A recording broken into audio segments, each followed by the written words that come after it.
ברוכים הבאים ל-Lost in Translation, אבודים בוושינגטון. אני ליה וינר, בוגרת הפקולטה לאתיקה, פוליטיקה וכלכלה באוניברסיטת ייל, וגרה ועובדת בוושינגטון.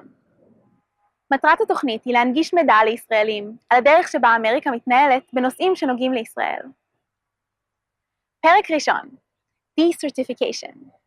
אישרור, דסרטיפיקציה, נסיגה מה-JCPOA, אינרה. כולנו שמענו בשבועות האחרונים את המילים האלה, אבל מה בעצם כל זה אומר? אז בואו נעשה רגע סדר בבלגן.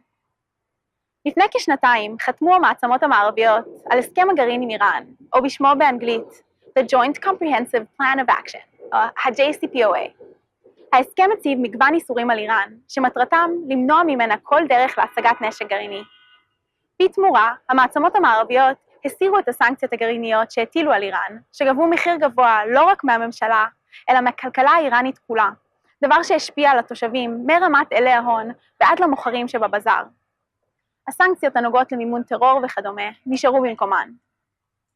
לאחר החלת ההסכם, מעל $100 מיליארד שהוקפאו בבנקים ברחבי העולם, בזמן משטר הסנקציות הגרעיניות, חזרו והציפו את הכלכלה האיראנית.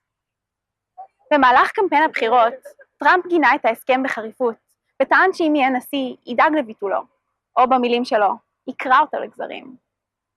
ביום שישי ה-13 לאוקטובר, טראמפ עשה את הצעד הראשון לקראת שינוי ההסכם. הוא בחר שלא לאשרר אותו. I am announcing today that we cannot and will not make this certification. מילה על האשרור.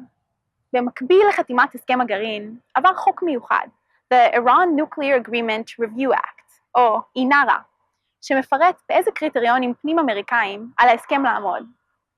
אינרה קובעת שאחת ל-90 ימים על הנשיא האמריקני לאשרר שאיראן לא מפרה את ההסכם, ושההסכם הוא בגדר אינטרס לאומי אמריקאי.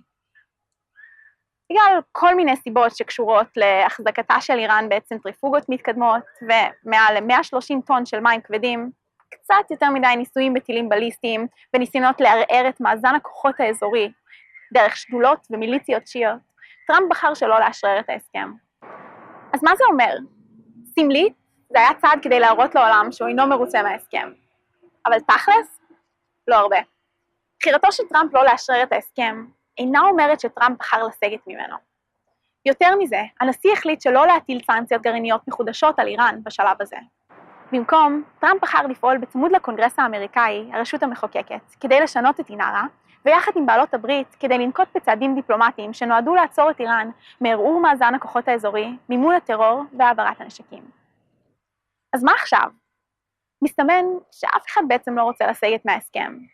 מהמחנה הדמוקרטי טוענים שההסכם ממלא את מטרתו, וכי נסיגה תסכן את מעמדה של ארצות הברית בעולם, ויכולתה לעמוד במילה שלה. רפובליקנים מצידם אומנם לא אוהבים את ההסכם, אבל מרביתם מבינים שנסיגה ממנו בשלב הזה היא מסוכנת, ולא תקדם את המטרות שטראמפ נקב בנאומו. שני חברי קונגרס רפובליקנים כבר החלו לגבש הצעת חוק חדשה, שתשנה את הקריטריונים האמריקאים בהם ההסכם צריך לעמוד, אך מבלי לסגת ממנו. במקביל, ארצות הברית תפתח אסטרטגיה כדי להתמודד עם האיום האיראני האזורי. לכן, נראה כאילו נוצר כאן מרחב תמרון, תיקון חלקים מסוימים של ההסכם, אך ללא נסיגה מוחלטת ממנו. זוהי רק ההתחלה של התהליך. נמשיך לעדכן ונתראה בפרק הבא של אבודים בוושינגטון.